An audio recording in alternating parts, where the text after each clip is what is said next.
Welcome to Movement Memos, a TRUTHOUT podcast about organizing, solidarity, and the work of making change. I'm your host, writer and organizer, Kelly Hayes. Today, we are talking about ancestral survival strategies, healing justice, and why we must reject commodified notions of self-care. These ideas are explored in a crucial new book, Healing Justice Lineages, Dreaming at the Crossroads of Liberation, Collective Care, and Safety.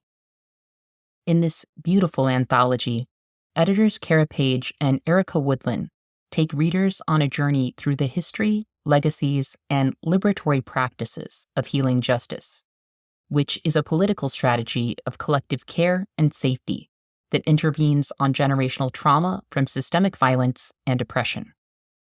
Today, we are going to take our own journey with Cara and Erica, two amazing thinkers who so generously shared their insights for this episode. It was a conversation that felt like a necessary intervention in my own life and work, and I am betting it's an intervention that a number of you could use as well. In the book, Cara and Erica invoke the ancestral healing practices of communities that have survived genocide and oppression. They also challenge us to center collective care and a refusal to abandon each other as we build power and fight for the future. As I read the book, and as I talked to these incredible organizers, I felt strongly that these are some of the ideas and energies that we need most right now. Many of us in this moment are struggling, wounded, and grieving, and we could really use a framework for healing and renewal. So if you are struggling with burnout, or with systemic or generational trauma, or if you are simply trying to figure out what to make of these times, I hope you will find Cara and Erica's words as helpful as I did.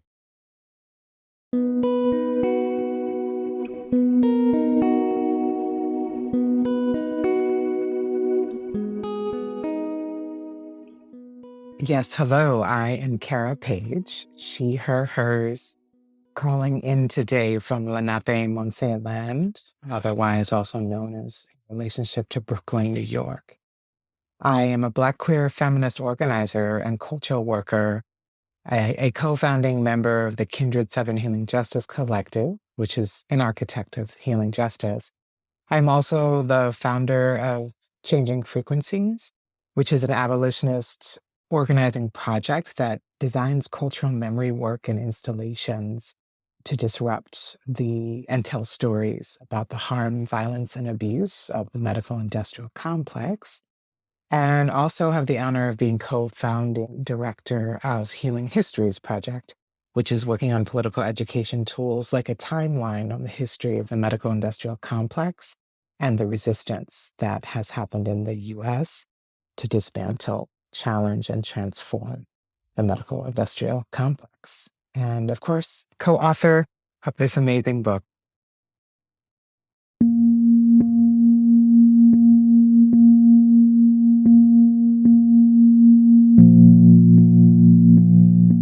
My name is Erica Woodland. I use he, him, his pronouns. I'm currently based in Baltimore, also known as the land of the Piscataway. And I'm a Black, queer, trans facilitator and psychotherapist. And I've been doing work at the nexus of abolitionist organizing and collective care for the past 20 years. And I came to this work by way of harm reduction and organizing around the abolition of the prison industrial complex and as well as the freedom of all political prisoners. My primary work right now is focused on politicizing and mobilizing queer and trans, Black, Indigenous, and people of color who are working in roles as mental health practitioners through an organization I founded called the National Queer and Trans Therapists of Color Network. And our not-so-secret agenda is we are trying to organize practitioners to disrupt the harm and violence of the medical industrial complex while also building out alternative care systems that are rooted in abolition.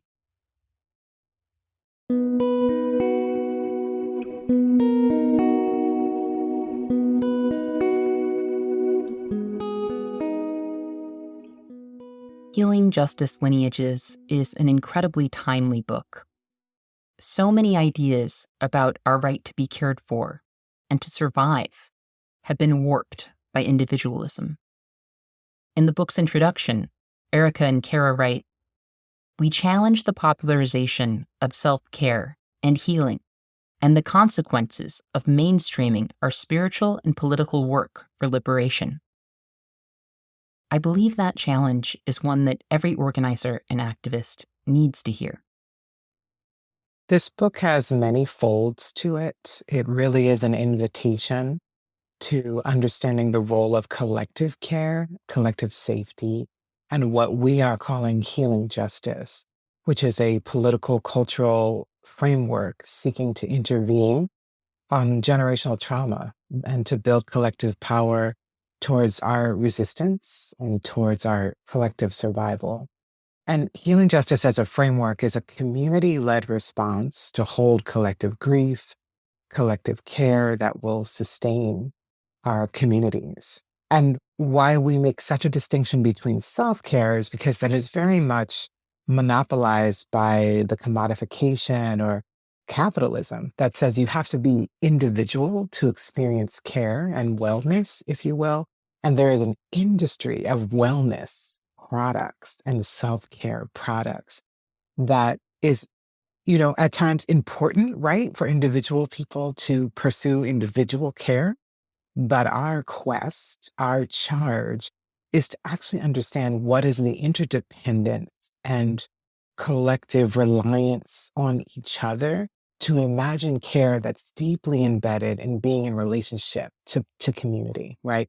Not being in isolation, but actually being rooted in an abolitionist, liberatory way of thinking about care that is deeply rooted in dismantling these concepts of healthy or better than or without disease, but to actually say, who are we in our collective bodies, with our disabilities, with our genders, with our sexualities, with our lived experiences, and how we transform that into then co-designing ways of building care strategies that are deeply embedded in safety, liberatory, feminist, abolitionist practices.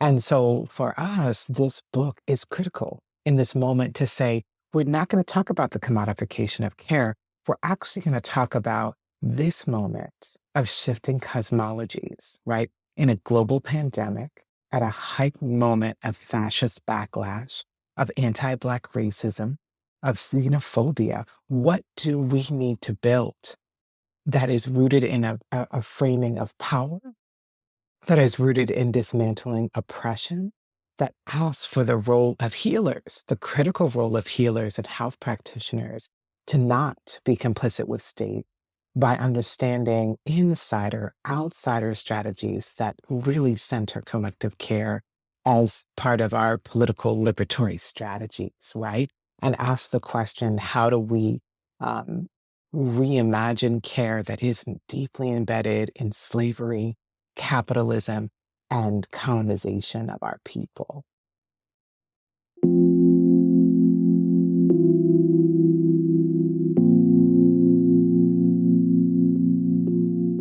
I think in this political moment, with the mainstreaming of healing justice, we also wanted to be really, really clear that our people's wisdom and scholarship and strategies are not for sale, right? In the context of capitalism, we really want to offer up different ways to be in right relationship with this framework, different ways to be in right relationship with the lineage and the myriad of examples that we lift up in the book about what our people have a right to in terms of care and safety inside of our political work, and also really thinking about how we draw from the lessons of living warriors and our ancestors during this time while holding care and respect, right? And this piece again around how we move collectively, whether we're talking about our liberation work, whether we're talking about our care work, is very central to the distinction that we're making here.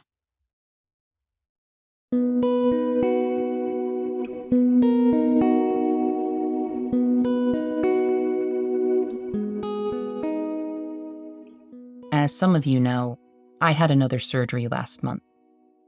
The day after the procedure, I was curled up in a ball on my couch, hurting and miserable. I was exhausted but wide awake, and my pain and boredom were mingling in the most intolerable fashion. My mind needed something comforting to grab onto, and I remembered the first chapter of Healing Justice Lineages, which is an essay by Alexis Pauline Gumbs called Learning to Listen. Erica and Cara describe the chapter, which is about Harriet Tubman, as a spirit conversation. And it is by far my favorite chapter of the book. So I queued up the audiobook and just dwelled in that beautiful reflection. Harriet Tubman may not be the first name that comes to mind for most people when they hear the words healing justice. But as Cara and Erica explain, Tubman modeled the principles of healing justice long before organizers would give language to the framework.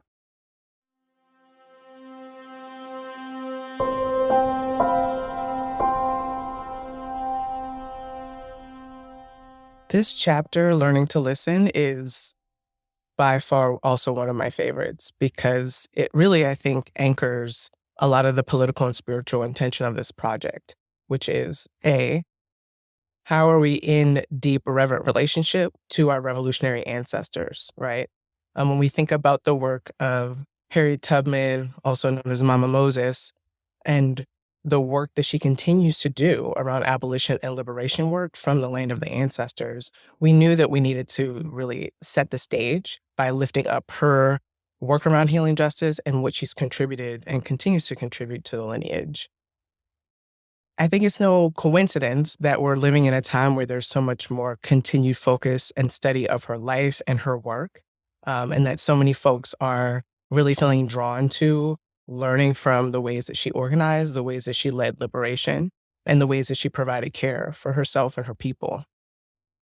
Some of what I think Harriet brings to this project and to the lineage of healing justice is really this reminder that we need to hold fast to some of our ancestral ways in the midst of confinement, in the midst of enslavement, in the midst of attempted genocide, and being really thoughtful about what are the things we need to bring forward to ensure that our peoples exist in the future. And so what I love about this chapter is that Alexis beautifully lays out her deep, reverent relationship to plants, to waterways, to her ancestral traditions, right? To move her and her people towards freedom. One of my favorite pieces about Harriet's work is that she's really a great example of what it means to be in constant assessment of context and conditions, and how her understanding of the context and conditions, whether it was when she was liberating folks from the South, whether it was related to her work as a spy and soldier in the Union Army, that she was very clear that she needed to understand the environmental, cultural, political, spiritual, and psychic context in order to do what she did. And so she's a great example also of how we use different strategies for liberation based on what is possible, right? So when she was doing her work to escape enslavement, she was breaking the law. She was taking risk, right? But she also then aligned on some level with the state to also further her liberation work. But I love the fact that she really lifts up an example of how we understand risk and what risks we have to take collectively in the context of our liberation work. So her care work is so central to her story and is so central to the lineage of healing justice.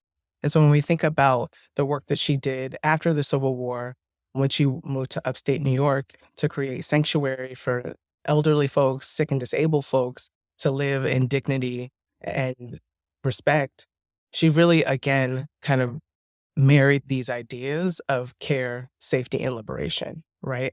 What is our freedom if we don't take care of each other?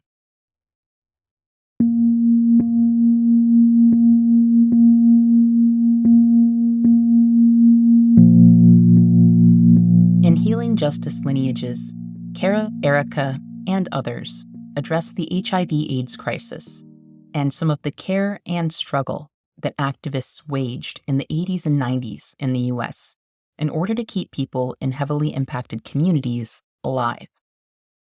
As someone who grew up during that era, I think a lot about the way AIDS was regarded when people were told, or told themselves, that the HIV virus only impacted gay people. I have felt a similar energy around issues today that are depicted as only impacting disabled or trans people, as though these are not everyone's issues. Even in some activist circles, there is a lot of dismissal, as though we cannot alienate people by asking them to care too much about trans or disabled people. So, what lessons should we be taking in this moment from the care work and the battles waged by activists during the height of the AIDS crisis in the US? This is a beautiful question, Kelly. I really appreciate it.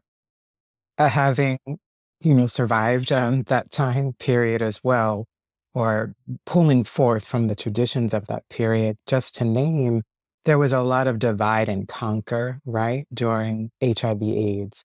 There was so much blaming and shaming of different communities, in particular sex workers, in particular Black people as a people, in particular queer and trans, but the care work had a particular lens on white bodies, gay bodies, as you're speaking to, and left a lot of us behind at the beginning.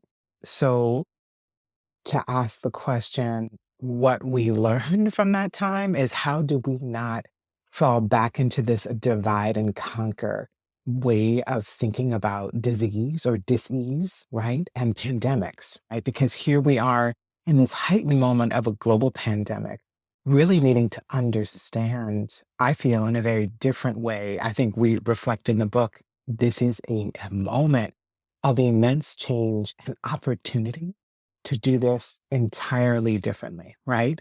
To respond to a pandemic that centers those lives that are most at risk of being deeply impacted for the long haul, that including Black, Indigenous, people of color, queer and trans, working class, people living in street economies, incarcerated and institutionalized people and disabled people, all of us that are on the front lines of struggle already prior to the COVID pandemic, prior to HIV/AIDS, that we're already fighting for our survival. And here we are thrust right into this fast momentum of a survival care strategy in response to the state literally policing how we can move inside of a pandemic, much like HIV/AIDS in the 80s and 90s.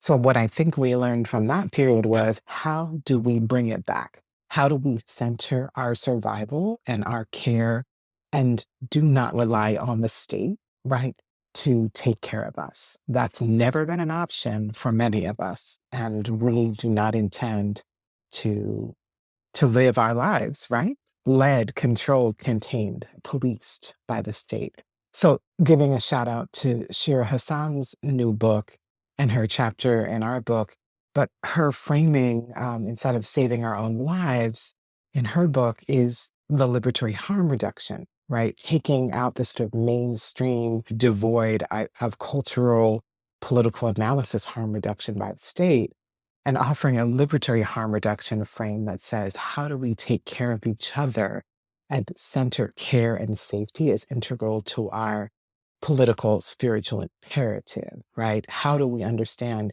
centering bodily autonomy and not following state-driven ways of care that are not community and survivor-led? And what is the possibility of that, right? Especially now in this moment, to pod up, crew up, team up with our people to say, what does safety look like for us on the ground right now? What does it feel like to imagine transforming conditions that we don't feel policed for living with chronic illness and disease? What does it look like to build in strategies of creative collective grief from immense loss from the COVID pandemic, or from immense loss from policing and imprisonment and incarceration? These are the conditions our literal bodies are responding to, right? The disease of being commodified inside of capitalism and slavery by the United States government. So what is the moment here that we can say, as sick, disabled, queer, trans people of color, Indigenous, fighting for our lives, the possibilities of understanding the ways of reimagining care that's deeply embedded in an abolitionist frame while we're still fighting fascism, right? While we're still fighting immense poverty and oppression of our people, that these are not separate things. They are all bonded together. And that to build care is to build safety, is to build power at the same time.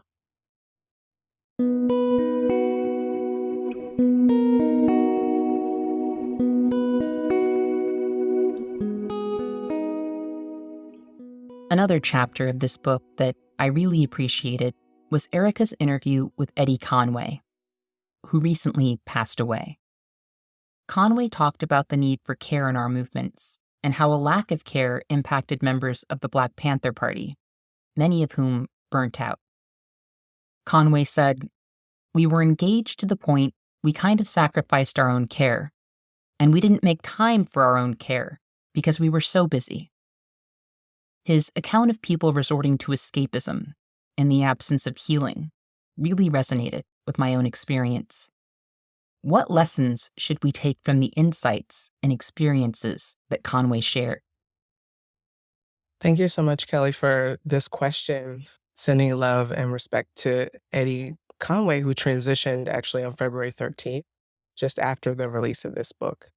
And so his work and his legacy have deeply shaped my political understanding and spiritual understanding of the work of healing justice. And one of the pieces that I love about the interview with Eddie in the book is that, he's really pretty candid about some of the revolutionary work that was really impactful that the Black Panthers contributed, and also some of the lessons learned, right? And what I will say is that we know care was so central to the work of the Panthers, and what those legends and ancestors and warriors did not have access to, we have access to now, is a real different conversation around trauma and the long-term impacts of state violence and the trauma that comes from that violence. So when we think about things like escapism, when we think about things that get pathologized like self-medicating and substance abuse and addiction, we know that our people's ways of recovering and surviving have been criminalized. And what we can draw from over the decades of time since the state and COINTELPRO intentionally disrupted and assassinated our movement leaders, we know that the state will weaponize and capitalize off of our suffering and our attempts to heal and recover. So as a young organizer, this question of how former Black Panthers in particular and political prisoners, how they have navigated trauma has been a question that I've come back to over and over again. And it feels really special that I got to have that conversation with Eddie, and that it's included in the book because, a lot of survivors are not in a place to really talk about that pain and what it required to survive that pain. But what I'll say is that the desire to escape our suffering is completely human and understandable. And what I think this interview can offer in this moment is that reminder that if we're not conscious of our patterns of escapism, if we're not conscious of the ways that some of our recovery and healing strategies can be weaponized against us, then we'll be more vulnerable to the state, right? Through surveillance, through criminalization. And a really clear example of that is the war on drugs and the way, in particular, the war on drugs undermine the work of groups like the Black Panther Party. So the title of this chapter is Don't Give Up and Don't Make the Same Mistakes, because I think it's really a call to action that we need to hear. We do not all have access to elders like Eddie who are willing to share the mistakes that were kind of inherent in the work. And I think that Eddie has been really clear that we need to do better with the resources we have available to us, right? I think that some of political conversations that we've had over the past 2 decades really center on here's what the elders are bringing forward to the younger generations. And it's our responsibility to actually integrate that information into our work. And we know that our ancestors did so much with so little. And they did that because they had robust systems of care and survival. And they also did that because they had access to some of these intergenerational teachings that are being destroyed and lost at this time. So, just sitting and listening to his stories about the ways that addiction in particular undermined the political work were really hard to listen to, especially as we see, all of the ways that unhealed trauma is moving through our movements and leading to increased polarization, conflict, burnout, and, physical, emotional, and spiritual degeneration. If we don't pivot now, we're going to be in exactly the same place. And kind of the urgency to intervene on trauma and state violence and its impact on our peoples and our movement work, the urgency is very clear in that conversation.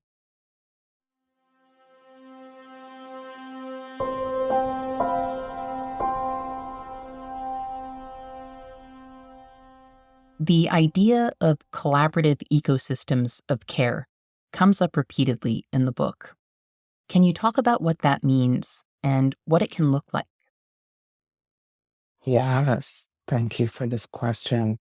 And this really builds off of what Erica was just speaking to, because when healing justice emerged as really a political, spiritual imperative for us in the South in the early 2000s, when we etched out and mapped, right, the ways liberatory practices of care were deeply embedded in the traditions of Black liberation, the Yellow Power movement, the Chicano X student movement, Latinx movement, so on and so forth, really looking at global South, Southern traditions of care inside of liberatory movements and asking the question, how will we collectively take care of each other inside of a heightened moment of trauma, generational trauma, not only from colonization and slavery, but in the early 2000s, the conditions of an immense, backlash that was Islamophobic, that was transphobic, that was xenophobic, all the things we see again now, right? And all the things that are dividing our movements and putting us at the whim of the state. There was a similar heightened moment in the early 2000s of war and attempted genocide. So here we go again, seeing another cycle, right? And still deeply rooted in relationships.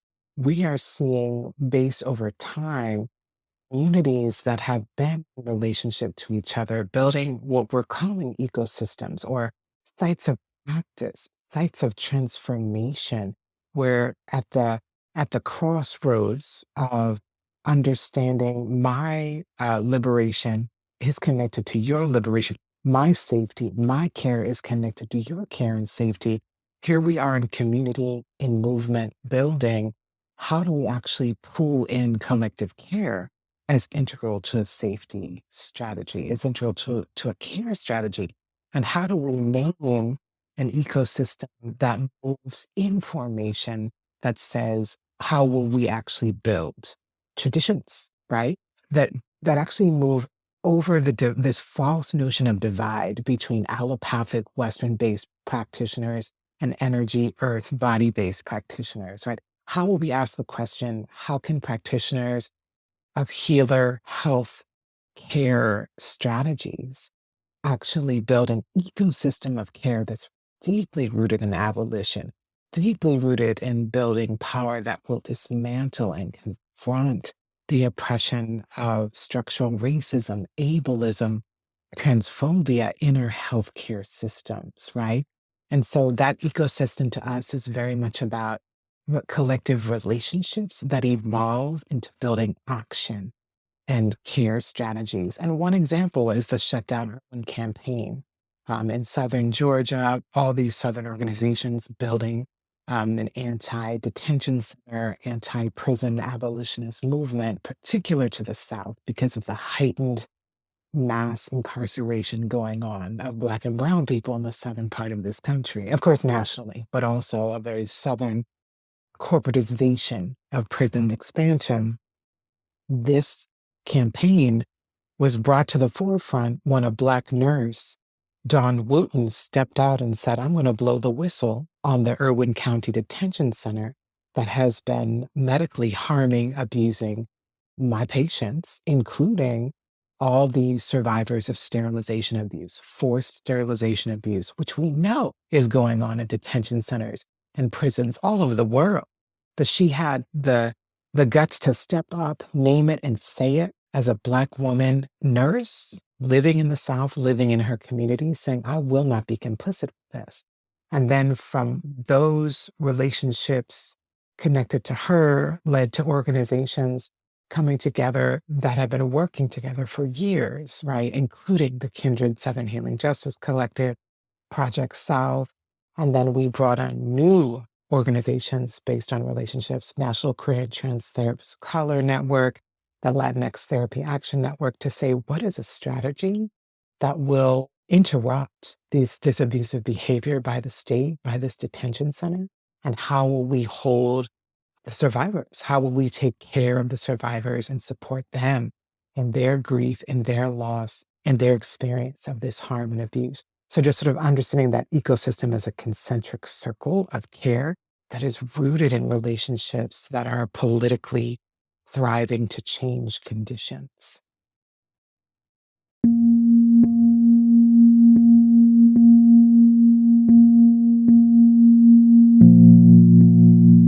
In the chapter, Why We Organize Practitioners, Erica writes, there is a huge gap between the number of practitioners we have with a strong knowledge and practice of healing justice and the number we need to survive and win. It takes many years to train, educate, and develop practitioners committed to healing justice as a political strategy.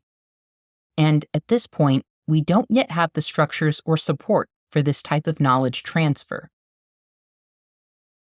The importance of organizing practitioners in a society that often pits clinicians against patients feels especially urgent in these times. We will not achieve liberation without health and healing practitioners. And one of the pieces that I think is so important that we try to lift up in the book is that health and healing practitioners have always been a part of our liberation work. So when I think of the Young Lords takeover of Lincoln Hospital alongside the Black Panthers, but also alongside the Health Revolutionary Unity Movement, which was a body of organized health practitioners who were really clapping back around extreme violence and neglect that they saw inside of this hospital. We know that without an organized base of health practitioners, that those takeovers that happened in 1970 would not have occurred, right? So groups like Kindred and other healing justice organizers have always been really reminding us that we have to not only organize practitioners, but include practitioners in our broader conversation and strategy around our organizing. And so in order to do that, we have to be in space together. So Cara can speak more about this in a moment, but I think listening to stories around the healing justice organizing that was part of the U.S. Social Forum and the People's Movement Assembly are really clear reminders that we are not going to get free if we don't have our practitioners at the table. And also, a lot of our practitioners are also organizers. So this kind of false divide around role, really interrogating that. And when we think about the intersection of care and liberation, you cannot exclude those of us who are holding down the physical, spiritual, emotional, and psychic well-being of our people, right? So when we think about the intersection of the prison industrial complex and the medical industrial complex, practitioners play such a pivotal role in these institutions, and they actually have a very pivotal role in disrupting and also doing organizing outside of these institutions to dismantle the violence of the MIC. So I think we really need more strategies to help practitioners understand their role in movement, right? To say, hey, not only are you important, but here's how you can contribute, right? We don't all have to play the same role. And we want to offer that role up as an alternative to kind of identifying with this professional class of care providers, right? So some of the examples that we lift up in the book, again, the work being led by the Latinx Therapist Action Network, they're really working with Latinx therapists to understand and get politically developed, to understand abolition, to understand the legacy and current reality of detention and deportation. We also lift up examples like the work of the Justice LA Coalition. Shout out to Frontline Wellness and Dignity and Power Now, who were part of this work, to interrupt a huge jail expansion project to create a mental health jail, right? But saw early on that if we don't organize practitioners away from carceral strategies and towards abolition, then you will have public health practitioners, social workers, nurses, and doctors saying, yes, a mental health jail is what we need to care for our people, right? And so for us at the National Queer and Trans Therapists of Color Network, we're looking at how to do this work specifically with queer, trans, BIPOC practitioners. And really, again, kind of interrupting this divide between those of us who are deemed legit by the medical industrial complex, so people who are licensed, versus the vast majority of folks who are doing this care work around our emotional and spiritual well-being outside of the state. And so we want to just lift up again that practitioners have always been part of our movement work. We're not going anywhere, but we do need really specific strategies to organize practitioners who have to consider things like licensure, who have to consider things like liability and risk, who have to consider things like confidentiality and the sacred responsibility that a lot of us hold when we are choosing to be in roles where we're providing care for people, especially those of us who are most impacted by structural violence.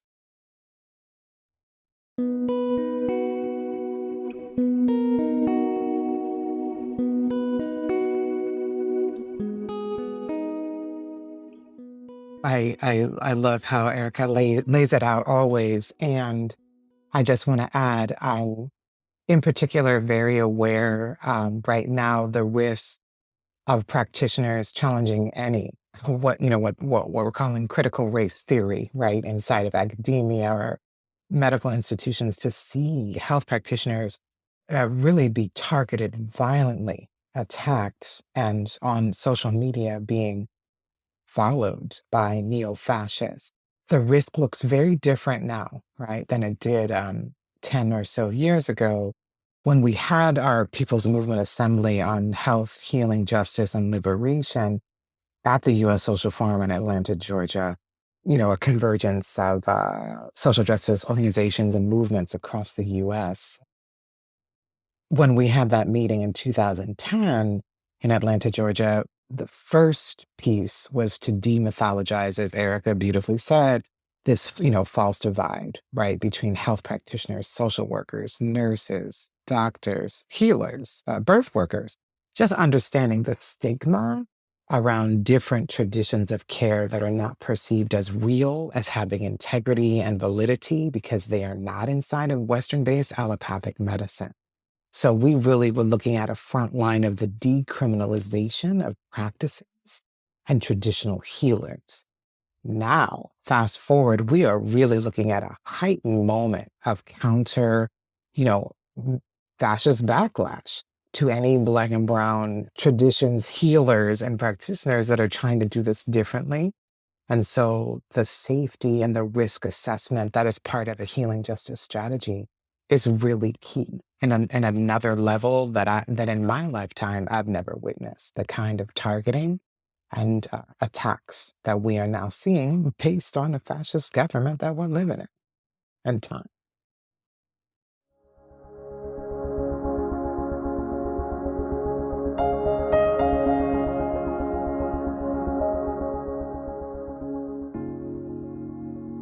I am just going to briefly interrupt us with your weekly reminder that TRUTHOUT is a nonprofit news organization that only exists because of listeners and readers like you. If you keep track of the independent news landscape, you know that we have lost some great publications in recent months and years. Journalists are facing layoffs across the industry. Here at TRUTHOUT, we are still hanging on, but I am not going to lie to you all. It is a struggle. The media landscape has been engineered to wipe out anything that isn't owned by the very people who are screwing us all over. Corporate algorithms are hurting us, but we are still here providing award-winning news and analysis that I believe helps to fuel and uplift our movements. TRUTHOUT has not laid anyone off during the pandemic. We are a union shop, and we have the best family and sick leave policies in the industry. So if you think all of that is worth fighting for, please consider dropping by TRUTHOUT.org to make a donation today. Or maybe even become a sustainer, because truth be told, those people are the reason we are still here. Thanks so much, and back to the show.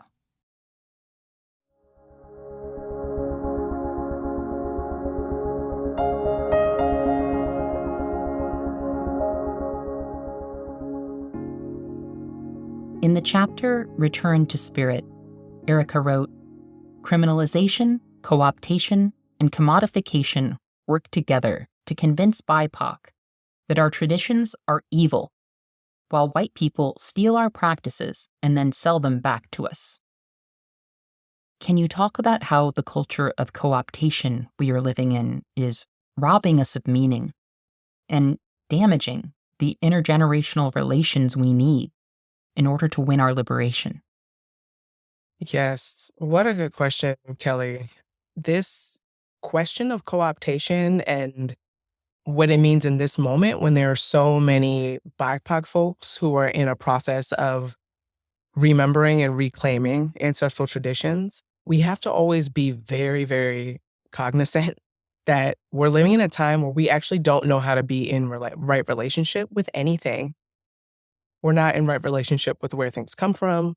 We're not in right relationship with the centuries of traditions and the sacred containers around these traditions that our ancestors cultivated over time, right? And, we, at this point, I fully expect white folks to take our things. I think this chapter is really a call to BIPOC folks to think more critically about where things come from, to think about who our teachers are, to think about the role of capitalism inside of our healing and spiritual traditions. We're in a time where, I'm in my early 40s, so technology was not giving what it's giving now when I was in my early 20s, right? When I was becoming politicized and becoming conscious. And so with the role of technology and social media, the speed with which we can get access to things out of context can be quite scary when we think about this conversation around co-optation and the interruption of that intergenerational transfer of knowledge that's so central to our survival.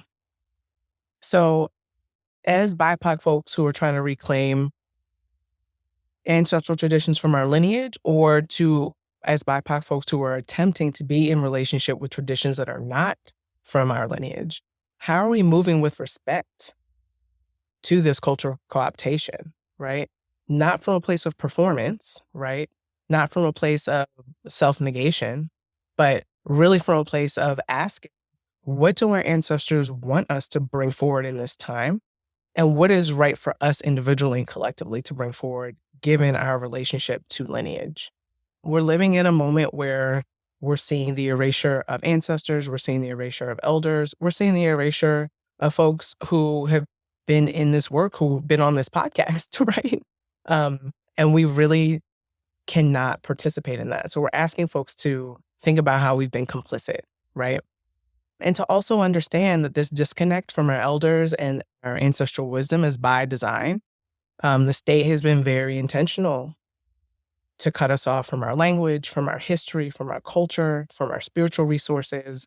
And when we unconsciously participate in a culture of co-optation, and sometimes, folks are consciously participating because you get a lot of reinforcement in the context of capitalism when you take things and proliferate them on the internet and disconnect them from their origin.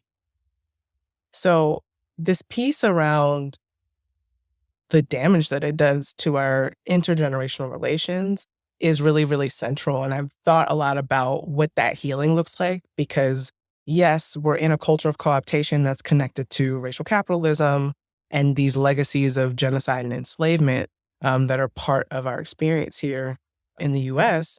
But we also know that there are deep wounds of anti-Blackness and white supremacy, patriarchy, ableism, queer and transphobia moving in our spiritual communities. And I think particularly of BIPOC and QT BIPOC folks who are survivors of abuse in spiritual and religious communities. And I think a lot about how we actually create the conditions to tend to some of those wounds while also honoring elders, honoring the wisdom of our ancestors, but also knowing that like not everything an elder or ancestor has done is good for us, right? But we don't even get to have these conversations when we're, on Instagram sharing the next meme. And I love memes. I love all these things, get your life. But we actually have to come back to relationship and to people and to teachers and to elders and understanding what it means to be a good student and understanding the sacred responsibility of being a spiritual elder or leader in this particular political and spiritual moment.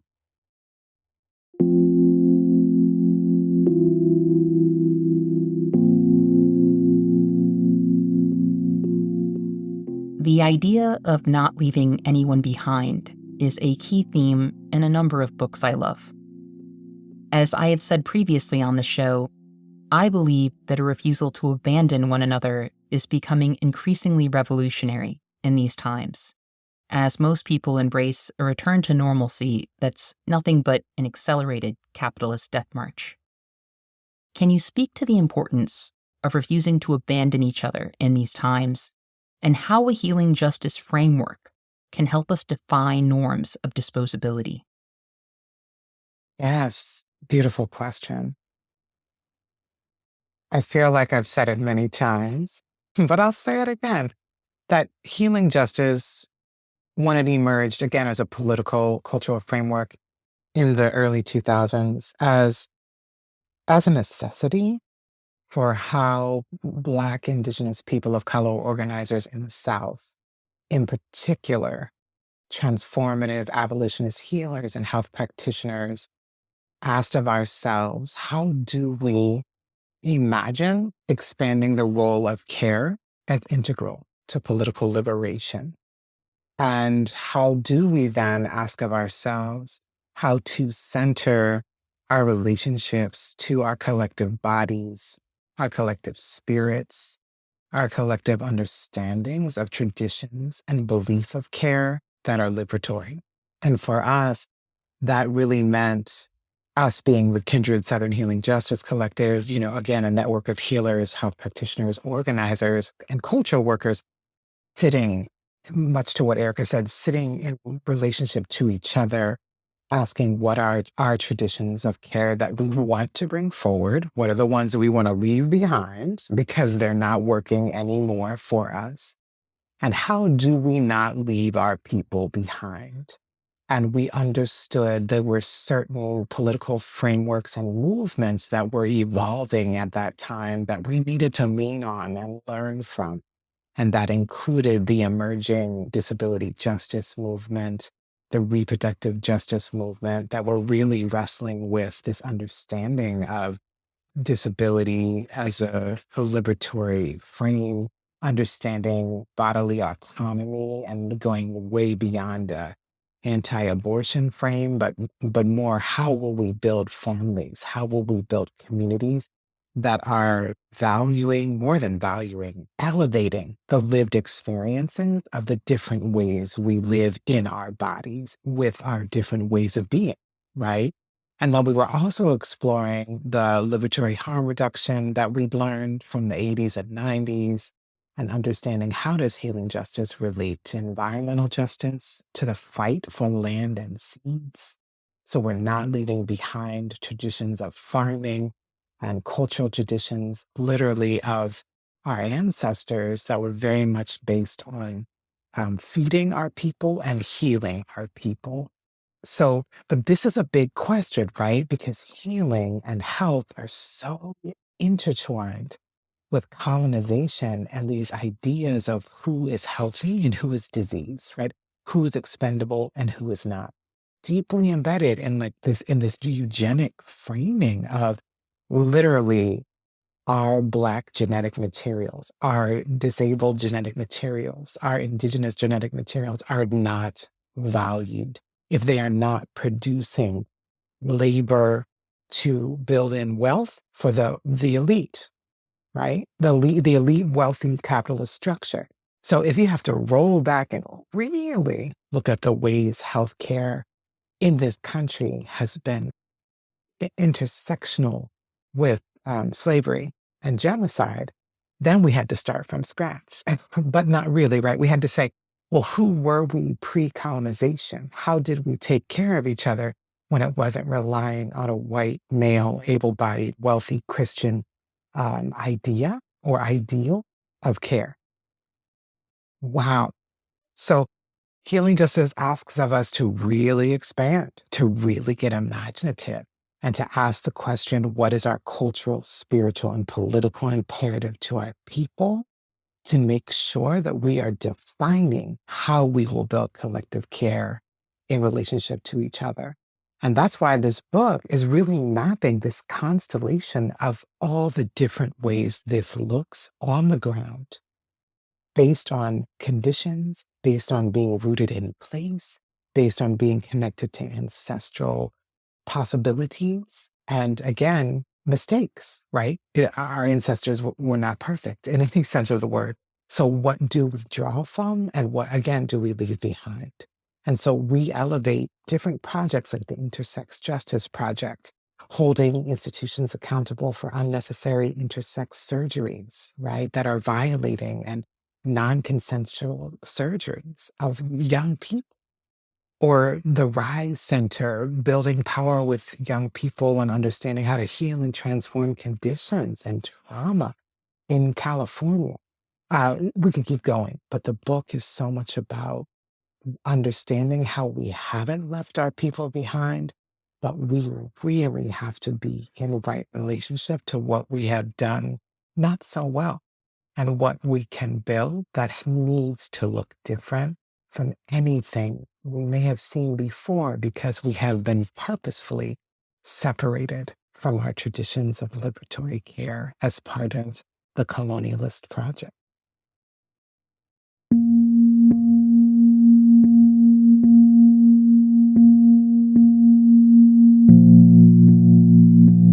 In the book's conclusion, you all write, "It's not healing justice if it's not building power towards our liberation." Can you say more about that? Absolutely. Because of the mainstreaming misuse and misappropriation of healing justice, we had to name clearly over and over again in the book that healing justice is a political framework. And what I would love to see is for folks to really return to the political intention that Cara and Kindred Southern Healing Justice laid out for us around healing justice, and really understanding that healing justice comes from movement. It comes from practitioners in movement responding to generational trauma and violence and grief and crisis, right? From practitioners who knew that something more was possible inside of our liberation work.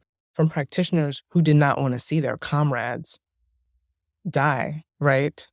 Due to a medical crisis, die by suicide.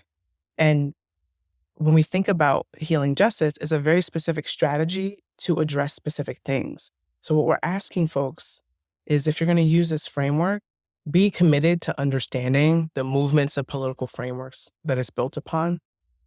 We're asking folks to consider, who are you accountable to, and who are you building power with, and how does healing justice inform that work? Because without that, you might be doing great work, but we would ask that you not use healing justice as a framework to describe that work, because of the ways that the state is already weaponizing the confusion around HJ and the conflation with individualized self-care. So when we think about healing justice as a collective strategy that comes from movement that's rooted in power building, that completely changes the conversation about what care and healing look like. So one of the things I often say is that your individual yoga practice is not necessarily healing justice. It's great, do you, right? And if you're not grappling with things like abolition, anti-capitalism, disability justice, reproductive justice, transformative justice, environmental justice, and liberatory harm reduction, and collectively building power with folks, maybe you should use a different framework.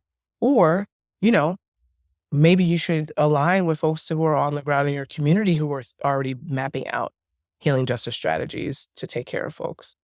So it's it's a lot to ask in this moment. It's a lot to ask because to the kind of earlier points I made around how quickly folks are getting access to information with a lack of understanding and a lack of understanding of where things come from.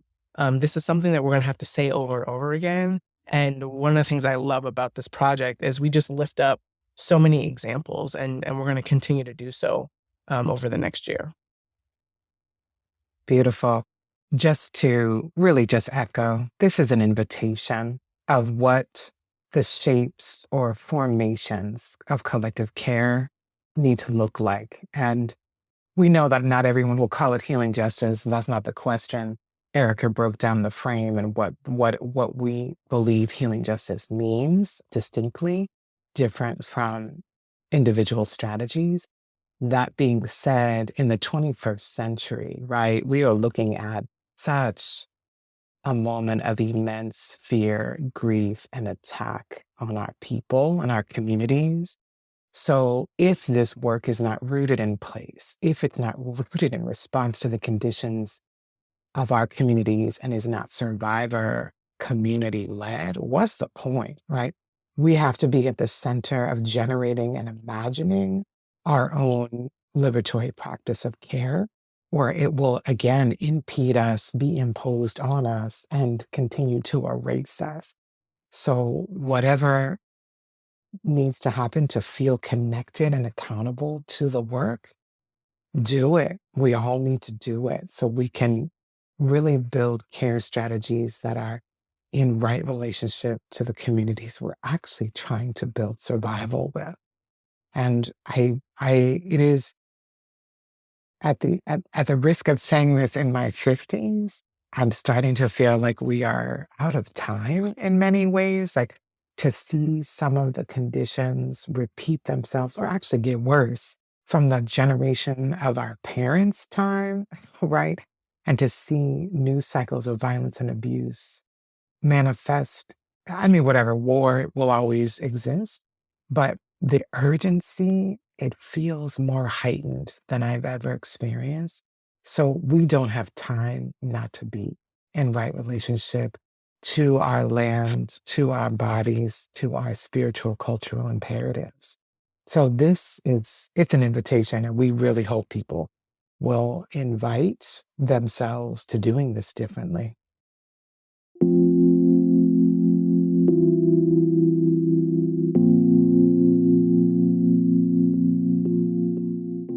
This is such a beautiful and important book, and it's one that I believe challenges us in the best of ways.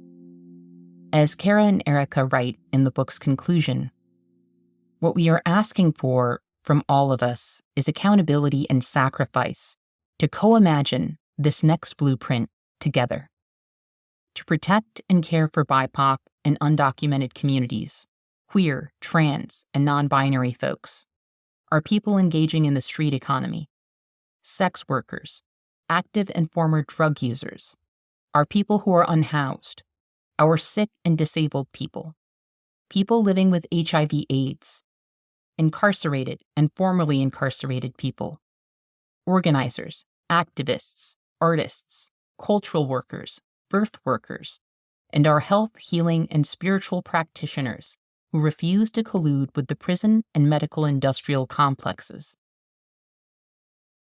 This is a call to action for our times. Because if we do not address our need to heal and our need to protect and care for one another in this era of catastrophe, nothing we attempt to grow will take root. Fortunately, the work before us is not unprecedented. It stems from lineages that have so much to teach us if we are willing to learn, listen, and build differently in this world. I am so grateful to Cara Page and Erica Woodland for talking with me about Healing Justice Lineages. Please do yourself the kindness of reading this anthology and considering its lessons as you find your way forward. And I also hope some of you will engage with Cara and Erica in the coming months as they mark the launch of this book with a listening and cultural memory tour. They will be traveling to regions that are discussed in the book, to listen and gather more stories around healing justice, collective care, and community safety strategies. I hope some of you are able to participate in those events, because we all have so much to learn from each other, and I believe that weaving those lessons together is going to help us get free. I also want to thank our listeners for joining us today, and remember, our best defense against cynicism is to do good, and to remember that the good we do matters. Until next time, I'll see you in the streets.